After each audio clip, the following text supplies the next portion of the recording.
Hi guys! So samahan niyo ako ngayon, mag-unboxing tayo nitong free giveaway sa trabaho ng mister ko. So tingnan natin kung ano ang mga laman-laman niya. Medyo nahirapan pa nga akong buksan yan kasi nakalak pa pala siya. So ayan, tatanga-tanga pa. So samahan niyo ako kasi ang alam ko yung mga laman ng mga ganitong giveaways ay ayan, spaghetti sauce.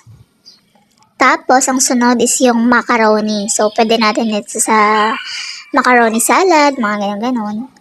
Kasi hindi ako mahilig doon. Tapos, meron ding hot cake mix. Ayan, pwede sa pang-almusal. So, baka bukas lutuin namin yan. At meron din itong raisins. So, pwede natin ilagay siguro yan sa humba. At another tomato sauce na naman. Para sa spaghetti. O, diba di mo na bibilhin?